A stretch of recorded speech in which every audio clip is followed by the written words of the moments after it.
Mesdames, Mesdemoiselles, Messieurs, bonsoir. Bienvenue sur cette émission de la pensée de l'écrivain.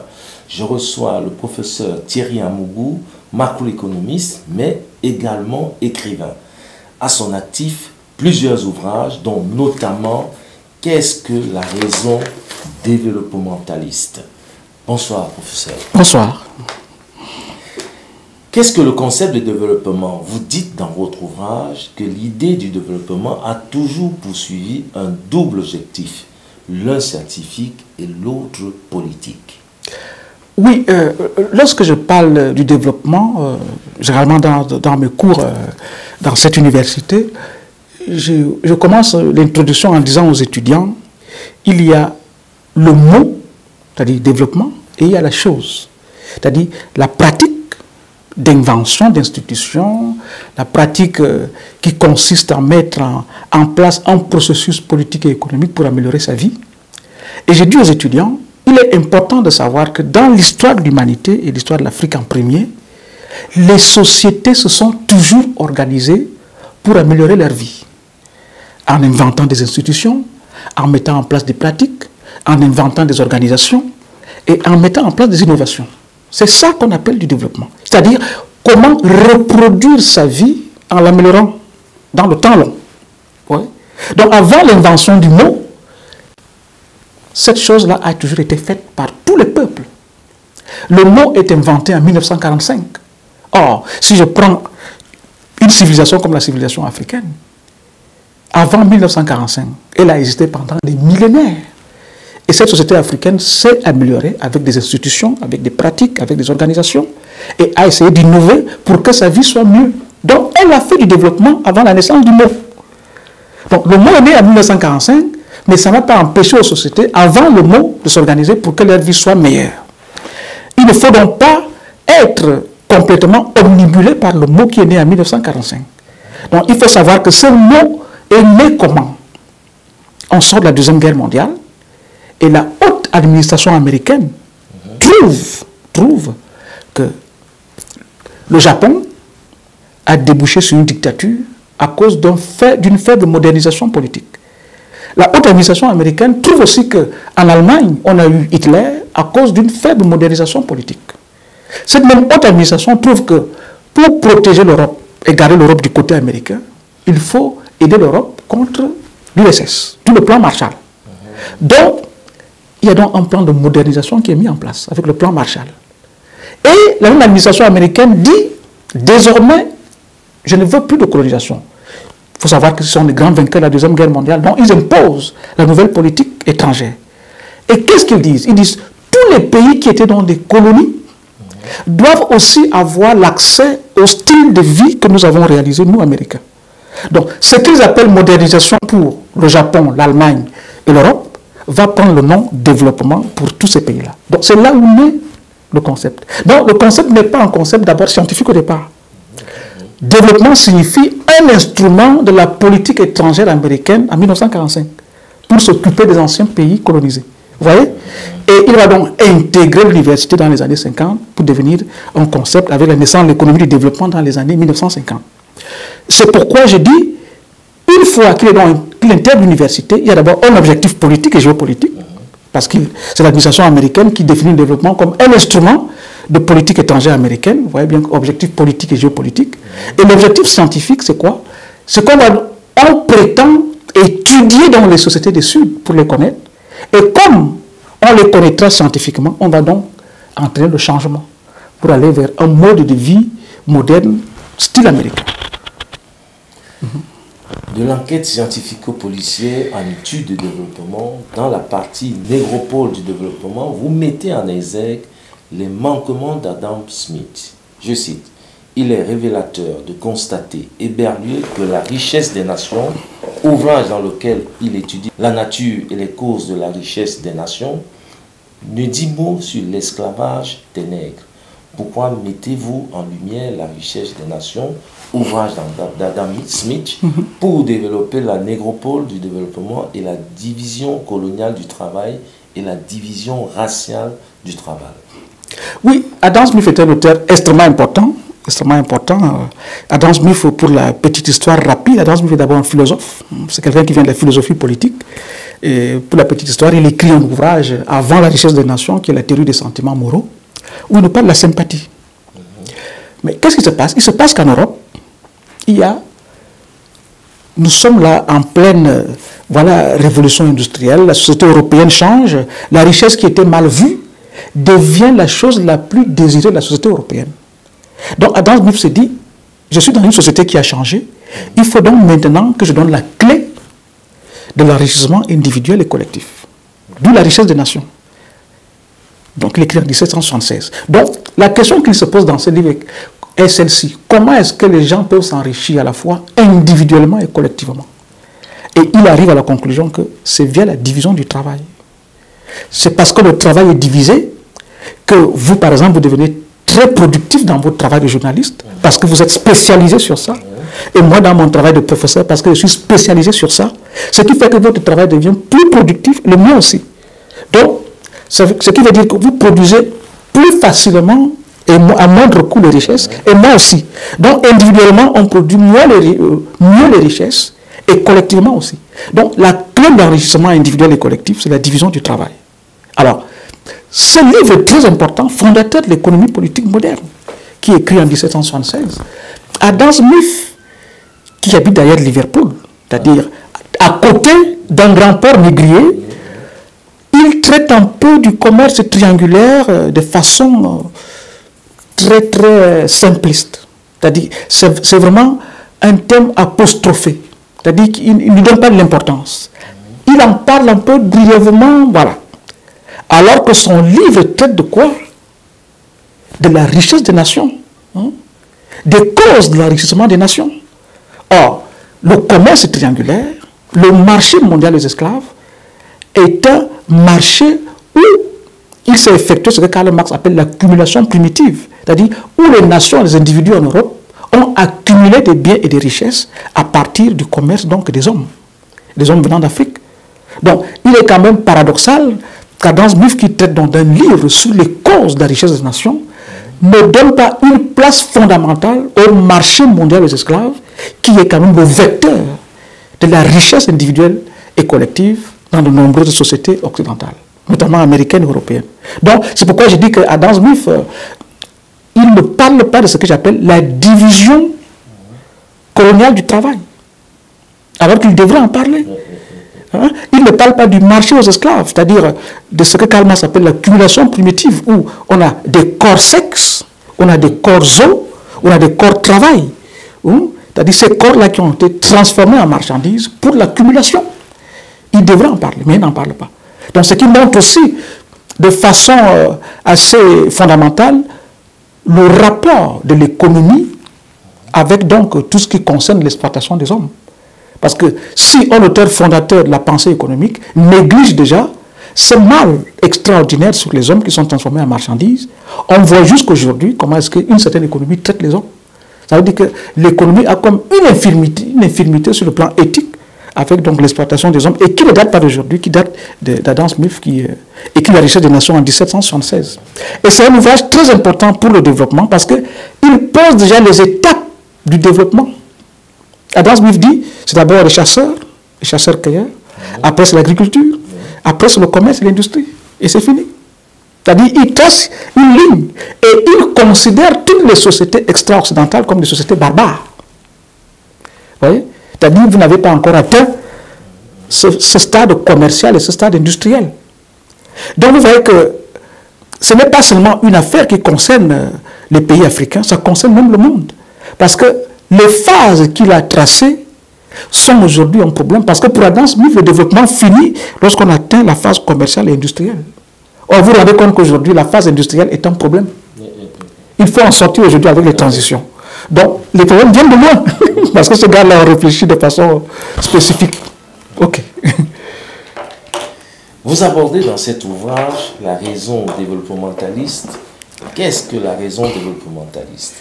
L'intégrisme, la violence civilisatrice du type idéo-civilisateur et misérabilisme développementaliste. Je cite, en lien avec ces intégrismes mythologiques spirituelle, culturelle et imaginaire, la violence civilisatrice est l'autre conséquence de la théorie smithsienne du développement. Non seulement l'intégrisme mythologique, spirituel, culturel et imaginaire est déjà dans sa forme théorique une violence symbolique sur les peuples extra-occidentaux, mais aussi sa matérialisation via la colonisation du Nouveau Monde et de l'Afrique. Quelle est la pensée littéraire que vous exprimez? Oui, à ce niveau, il est très important de se rendre compte que lorsqu'on parle de raison, sur le plan philosophique, la raison est un des principes, alors des concepts fondateurs de la philosophie. Donc la raison est antérieure au développement, voilà, comme instance qui vous permet de pouvoir justifier de quelque chose, de pouvoir expliquer, de pouvoir classer, voilà. Nous sommes là dans le domaine de la raison. Donc quand je parle de raison développementaliste, il s'agit du type de raison qu'installe ou que donne à voir ce qu'on appelle le processus de développement. Ce processus ne peut pas s'être déployé depuis 1945. Il ne peut pas avoir segmenté le monde en deux camps, le camp des développés, le camp des sous-développés, le camp des sachants, le camp des ignorants, le camp des carences et de l'abondance. Il ne peut pas l'avoir fait sans être sous-tendu par une forme de raison. Alors ma question est, c'est quoi ce type de raison? Et c'est ce que j'appelle la raison développementaliste. Et on se rend compte que cette raison développementaliste est en fait une violence civilisatrice. À savoir que on vous civilise parce que votre culture ne peut pas faire du développement. Vous ne pouvez faire du développement que si vous adoptez la culture des autres. A-t-il enseigné que le développement devient, au sens robuste, une occidentalisation? C'est lorsque vous adoptez le mode de vie occidental que le développement dans sa version dominante se réalise. Donc vous êtes là dans une violence civilisatrice et automatiquement dans une aliénation. Donc, ça c'est le premier aspect. Le deuxième aspect, c'est que cette raison développementaliste devient aussi donc un ethnocide bienveillant. On parle d'ethnocide lorsque vous tuez une culture en laissant les hommes en vie. Mais vous éradiquez la culture. La colonisation n'a rien fait d'autre que cela. Tout ce que vous faisiez jusqu'ici dans le domaine spirituel, dans le domaine maternel, dans le domaine matrimonial, tout ça c'est mauvais, à la poubelle. Voici les nouveaux canons, voici les nouveaux canevas à travers lesquels vous devez vous comporter pour être des hommes civilisés. Ça c'est un ethnocide. Mais il est bienveillant parce qu'on dit, on vous fait ça, mais c'est pour votre bien. Vous allez vous développer. Vous devez en être content, même si vous souffrez pour le moment. Donc, tout le caractère judéo-chrétien du développement se trouve à ce niveau-là. C'est une souffrance rédemptrice. Vous souffrez, mais ça va vous sortir du péché pour aller vers le paradis, qui est le développement. Nous sommes là dans cette dynamique, de cette pensée qui s'est installée chez nous, et qui finalement nous impose donc, dans notre trajectoire vers ce qu'on appelle le développement, ce que j'appelle les types idéaux civilisateurs. C'est quoi un état de droit? Est-ce que vous vous inspirez des cultures africaines pour le construire? Non, on vous dit c'est ça. C'est quoi la démocratie? Est-ce que vous vous inspirez de votre tradition pour le... Non, on vous dit c'est ça. C'est quoi l'économie? C'est quoi le marché? Donc, on a ensemble de types idéaux, c'est-à-dire de modèles tout faits, prêts à la consommation, et donc nous devenons des consommateurs. Et nous sommes engagés et embrigadés dans cette dynamique-là, qui fait que finalement nous sommes dans ce que j'appelle un grand aveuglement. Le fait de nous avoir imposé ce développement, le fait d'être des subalternes dans l'histoire politique et économique, fait que nous sommes embarqués dans cette histoire et nous recopions des choses qui viennent d'ailleurs, sans nous inspirer de nos territoires, de nos traditions, de nos civilisations, de nos cultures. Et c'est ça que j'appelle donc le grand aveuglement. Le blanc, c'est la peau de l'argent. L'on est blanc à partir d'un certain nombre de millions. Le marché aux esclaves, la colonisation et l'imaginaire de la vie meilleure. Les racines historiques du blanc comme paradigme de développement en post-colonie subsaharienne. Dans votre ouvrage, vous avez cité plusieurs auteurs au sujet du blanc. Je cite la version coloniale de la civilisation des mœurs dont parle Norbert Elias en 1939. En Occident, aux sorties du Moyen-Âge, a fait naître en Afrique un imaginaire de bonne vie et de vie meilleure qui renvoyait d'abord à une chromatique le blanc. Bancel David, Thomas, 2014. Cette civilisation des mœurs a aussi formaté l'imaginaire et la pratique spirituelle de noirs subsahariens précoloniaux. De faux dieux et une iconographie chrétienne où le paradis était esthétisé chronomatiquement par la lumière blanche. Professeur, est-ce que cette pensée littéraire ne renvoie pas les Noirs subsahariens dans les profondeurs de la période précoloniale? Justement, pas seulement, c'est-à-dire cette pensée, cette dichotomie blanc-noir, nous renvoie pas seulement dans les profondeurs de la pensée précoloniale, mais aussi dans les réalités actuelles. Lorsque vous voyez ce qui arrive à George Floyd aux États-Unis, qui a été assassiné, hein, c'est parce que, et ça, même Alexis de Tocqueville le dit, que dans l'imaginaire des Américains, entre guillemets, de souche, les Blancs, les Noirs sont toujours des esclaves. Ce sont des captifs. Malgré les droits politiques et civiques qui ont été acquis, eux, ils savent toujours que dans leur imaginaire des Blancs, les Noirs sont arrivés aux États-Unis comme captifs. Et que cette représentation-là n'a pas disparu de la tête de ceux qui se considèrent comme Américains de souche. Donc, vous voyez que ça poursuit toujours, même aujourd'hui, hein, au XXIe siècle. Lorsque vous constatez un ensemble de discours xénophobes dans les pays européens aujourd'hui, vous vous rendez compte que nous sommes dans les mêmes conceptions des rapports noir-blanc, les mêmes conceptions donc de ce que représente le noir et de ce que représente le blanc. Je parle là du blanc, pas uniquement au sens des rapports raciaux, quoique ça joue aussi, mais du blanc comme paradigme.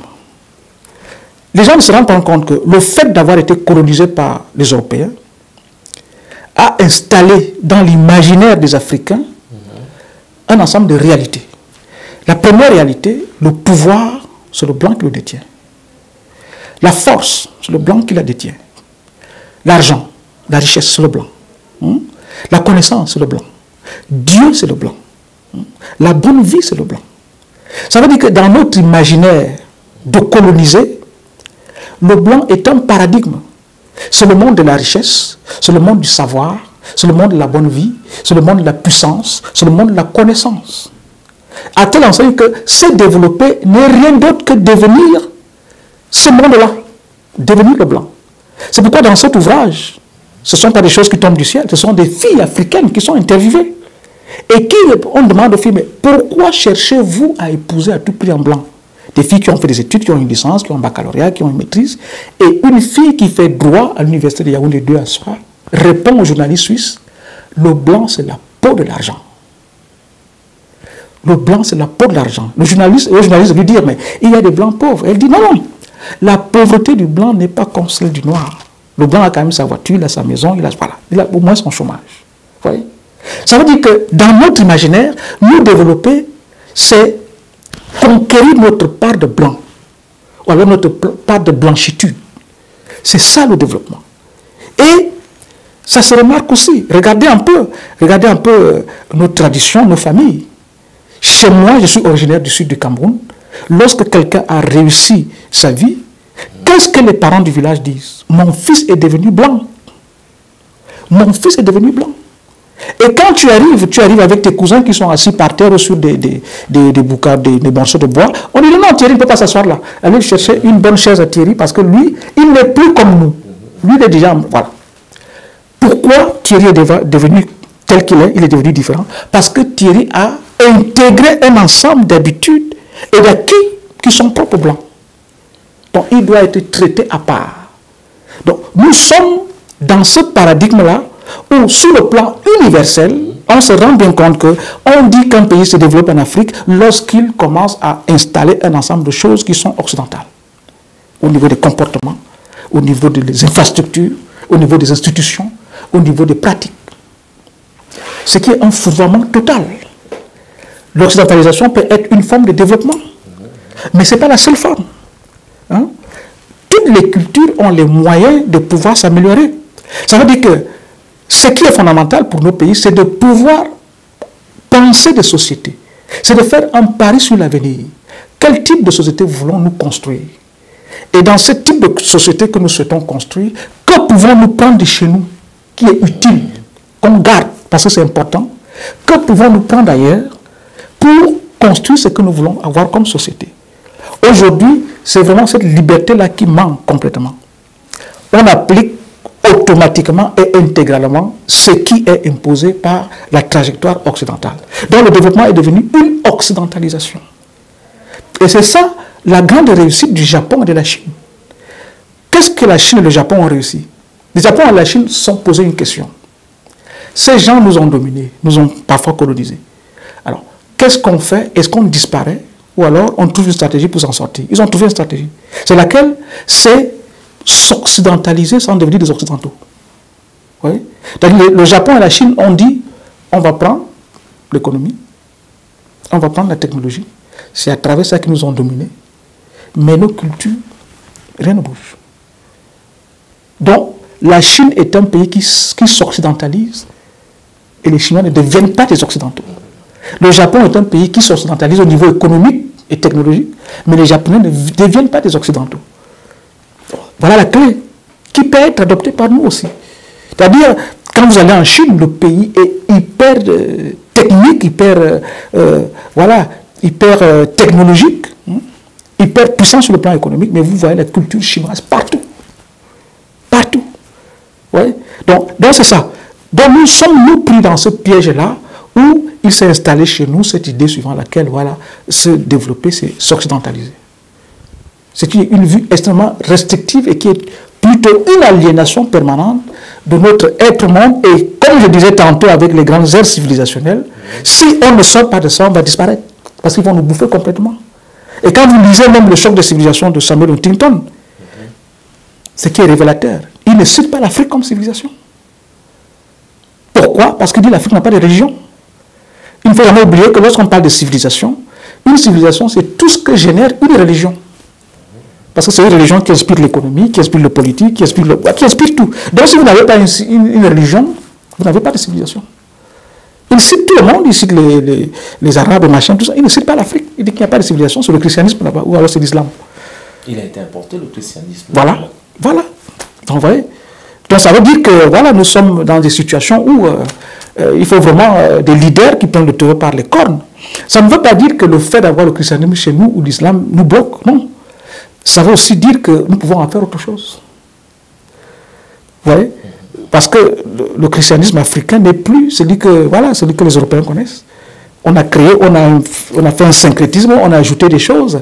L'islam en Afrique, quand j'ai lu le livre de, comment elle s'appelle, la Camerounaise, c'est Amal, qui a écrit un livre là sur les filles au Sahel. Je vois un islam avec beaucoup de marabouts, avec beaucoup de trucs, avec beaucoup de traditions locales, qui font que l'Afrique a transformé ces choses-là pour les adapter à ses territoires. Donc nous devons vraiment travailler pour sortir du blanc comme paradigme, du blanc comme objectif. Au Burkina Faso, par exemple, le président, le chef de l'État, ramène la tradition au cœur de la politique burkinabé. Très très important, parce que si on ne le fait pas, si on n'a pas un ancrage, ça veut dire qu'on va construire des modèles sans racines. Et ça veut dire qu'on sera toujours dominé là-dedans. C'est lorsqu'un modèle a des racines, qu'il est solide, qu'il a des fondations. Il peut emprunter des choses à gauche, à droite, mais il a des fondations. J'ai remarqué pendant le Covid que les Africains se sont soignés, parce qu'ils n'avaient pas accès au vaccin, ils se sont soignés par nos écorces, par nos racines, par nos feuilles. Vous voyez? On n'avait plus de pain. Qu'est-ce qu'on a fait? On s'est rappelé, on a du manioc, on a des patates. On a des ignames, on peut faire la farine avec et faire du pain. Ça veut dire que notre modernité, notre boulangerie se retrouve au village. Notre pharmacie se retrouve au village. Ça veut dire que même en cas de problème, c'est là où on rentre. Donc c'est là où il faut fonder les choses. Et prendre à gauche, à droite, ce qu'on peut prendre. Mais il faut avoir des bases arrière. Tout à fait. Tout à fait. La rationalité développementaliste, codescendance, aliénation et domination. Nous pouvons nous demander, professeur, au regard des enseignements de cette analyse, à quoi rime cette occidentalisation du monde du XVe siècle au XXIe siècle continue à aliéner sans jamais atteindre les promesses du bien-être promis par sa raison civilisatrice. Exprimez-vous, professeur, une pensée réaliste ou factuelle? Oui, c'est-à-dire il y a la pensée que j'exprime à la fois réaliste et factuelle. Réaliste, pourquoi? Parce que le développement, tel que nous le connaissons, vous et moi, tel qu'il s'est imposé, c'est faire comme ce que les Occidentaux ont fait. C'est ça. Donc c'est réaliste. Voilà, c'est vraiment ça. Par contre, si je veux vraiment comparer l'Occident à l'Afrique, je me rends compte aussi qu'à partir de mes analyses, Il y a un ensemble de faits qui montrent que il y a le contexte africain qui n'a pas dit son dernier mot. C'est qu'un auteur comme Olivier de Sadan appelle la revanche des contextes. Nos contextes, malgré le fait qu'on ait imposé ça, l'occidentalisation comme étant du développement, le contexte n'a jamais dit son dernier mot. Le contexte nous rappelle toujours que là, nous sommes en Afrique. Donc il y a un ensemble de choses qui ne se réalisent pas comme dans la théorie, comme dans ce que pensent les modèles. Prenons un peu l'économie. Pourquoi en Afrique nous avons aujourd'hui 80% de la population dans ce qu'on appelle l'économie informelle? Qu'est-ce qui se passe? Vous avez une économie officielle appliquée par la Banque mondiale, le FMI et les États, et vous avez 80% de la population qui s'en sort dans ce qu'on appelle la débrouillardise, l'économie informelle. Ça veut dire que nous avons un contexte qui est en train de nous dire quelque chose. Il nous dit peut-être il y a une puissance que vous ne voyez pas. Peut-être qu'il faut y réfléchir pour voir comment vous pouvez adosser vos économies sur des réalités propres, capables de pouvoir produire de la richesse. La dimension culturelle de l'économie.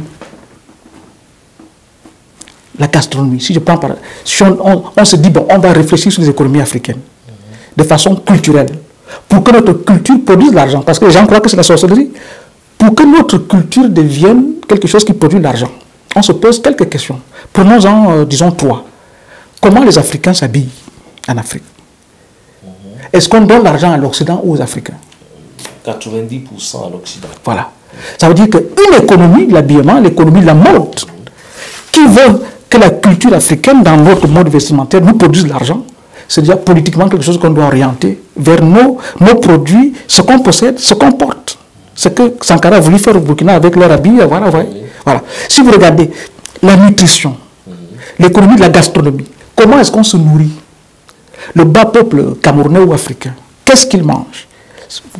Créer là une économie. Si vous regardez l'habitat, comment on construit les maisons, comment nous habitons. Vous remarquez la haute société africaine, c'est des trucs qui sont importés. Alors qu'on peut construire des maisons avec nos matériaux chez nous. Et on a l'expertise. Vous voyez? Donc ça veut dire que ce ne sont pas des trucs magiques. Il faut juste une volonté politique qui dit, regardez les Chinois produisent des trucs qu'ils portent d'abord eux-mêmes. J'ai des étudiants chinois ici, je ne vois aucun avec Adidas. Non. Donc dans leur tête à l'école primaire, on dit d'abord, c'est vous-même qui portez d'abord les choses qu'on fabrique ici. Ça veut dire que votre culture, vos choses, c'est ça qui vous rapporte l'argent d'abord à vous. Nous avons donc un problème économique qui est lié à ceci, c'est que nous avons des économies, des modèles de consommation, des modèles de soins, des modèles d'habillement, des modèles qui sont complètement extravertis. Notre argent, on le donne à l'extérieur. Parce qu'il n'y a pas une réflexion sur comment transformer nos cultures en choses qui produisent de l'argent. J'étais il y a 4 mois à l'Université catholique d'Afrique centrale, où j'ai un cours d'économie de l'emploi et j'ai un autre cours d'économie des industries culturelles. Quand je dis aux jeunes Camerounais, est-ce que vous savez que Peugeot, Citroën, Renault, ce sont les noms des familles françaises, et que les ingénieurs ont fabriqué la voiture, et on a mis, et Renault est devenu une marque. Ça veut dire que lorsque vous achetez Renault, ou alors Mercedes, ou alors les marques japonaises ou chinoises, vous ne consommez pas seulement le produit, vous consommez aussi la marque, qui produit de l'argent parce qu'elle est cette marque-là. Donc quand je dis aux étudiants, mais on peut fabriquer une voiture au Cameroun, l'appeler Camden, éclat de rire dans la salle. Les étudiants trouvent que c'est impossible. On ne peut pas appeler une voiture Camden. Mais si, c'est ça l'économie culturelle. Quand tu achètes Mitsubishi, Kawasaki, ce sont les noms des gens.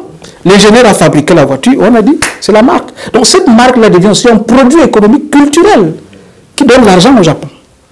Parce que tu achètes Kawasaki, parce que c'est Kawasaki. Donc, toutes ces réflexions-là, toutes ces politiques-là ne sont pas mises en place, ce qui fait que nous sommes dans des économies extraverties et on ne peut pas concrètement essayer de réaliser quelque chose de solide. On reste vraiment dépendant. Le déni de complexité du changement social fait réel une fiction où des besoins de construction de modèles logiques en sciences économiques constituent l'un des plus robustes fondements du développement fantôme dans le Sud et de sa transformation à un processus fantomatique sans résultat probant plus loin. Vous avez dit, le paradigme simple de Descartes établit une distinction étanche et claire entre le formel et l'informel, le bien et le mal, le corps et l'esprit, le social et l'économie, la personne et la chose, le vrai et le faux, le formel et le substantiel, puis entre l'homme économique, l'homme politique, l'homme technique, l'homme joueur, l'homme fou et l'homme imaginaire.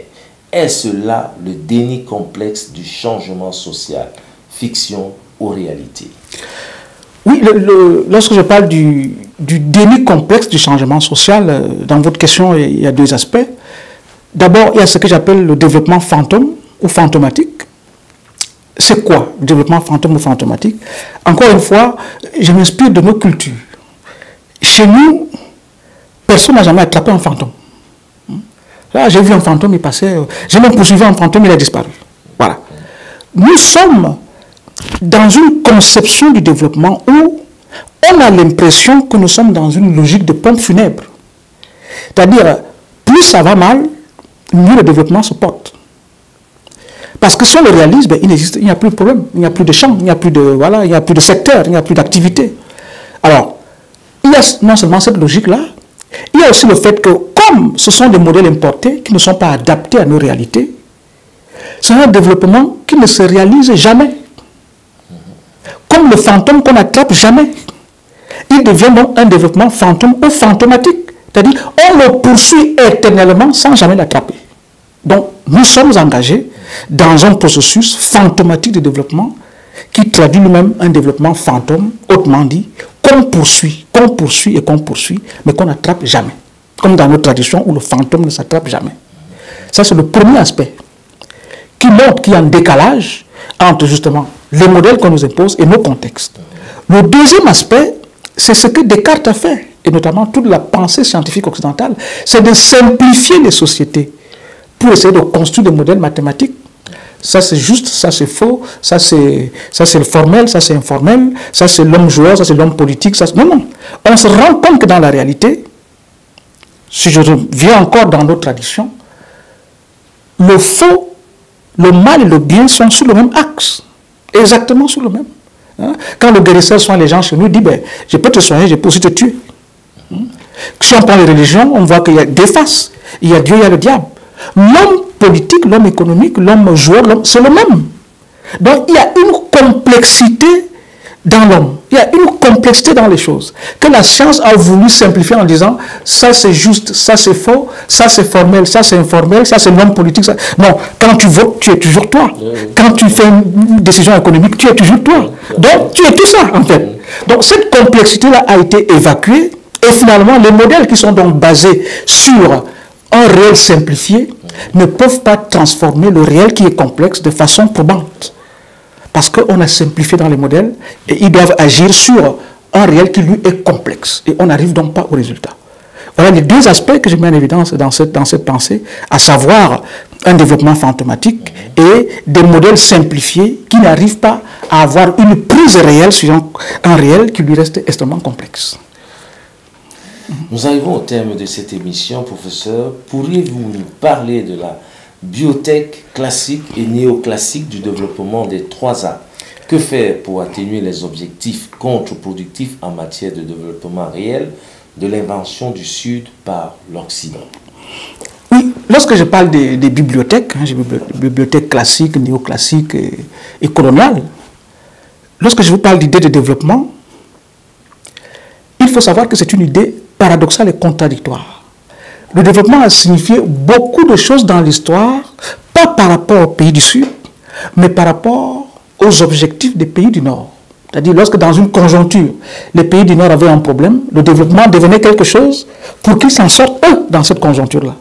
C'est pourquoi, à un moment, le développement devient, pour les pays colonisateurs, une façon pour ne pas perdre l'empire. Après la Deuxième Guerre mondiale, ce sont les luttes de libération. On chasse au Cameroun, c'est la guerre. On dit aux Français dehors.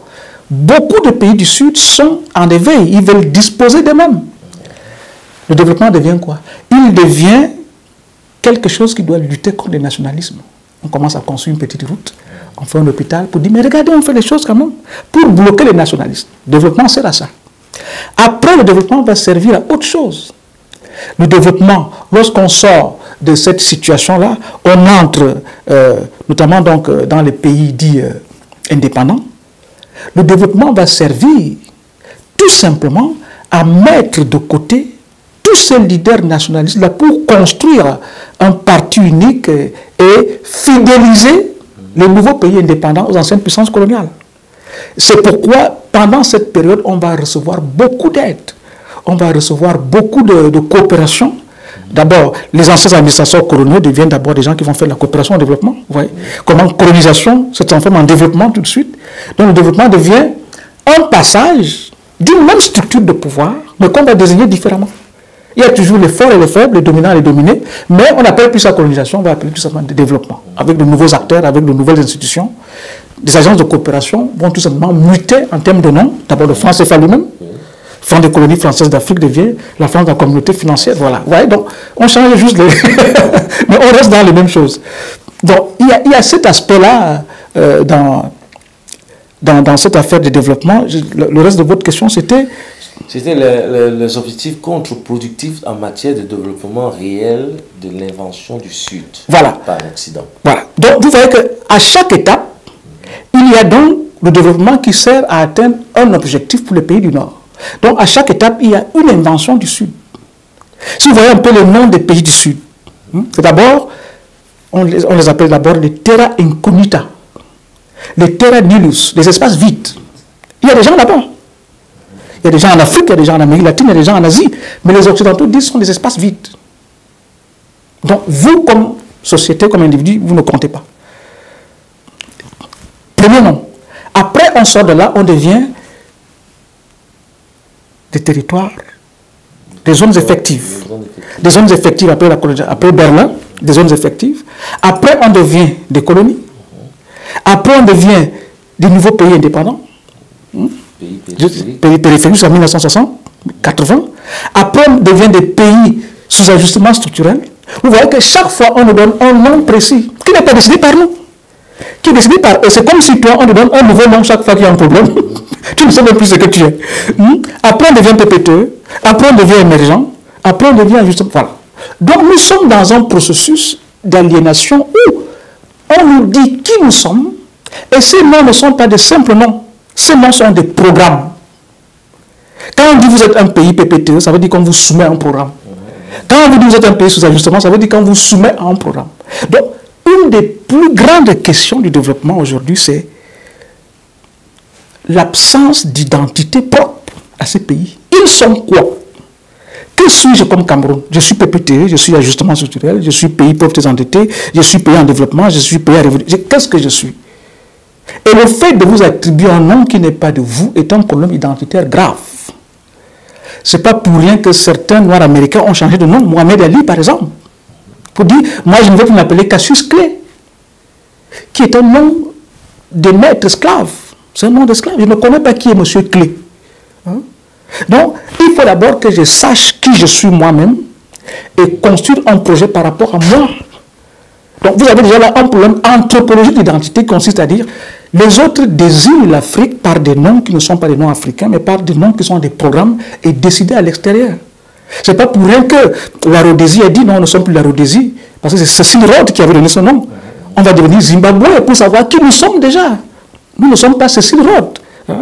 Donc, il y a cet aspect-là qui fait que nous sommes dans une aliénation permanente, qui est un problème identitaire majeur, et qui fait que pour donc atteindre le développement réel, il faut, premièrement, qu'on sache qui nous sommes.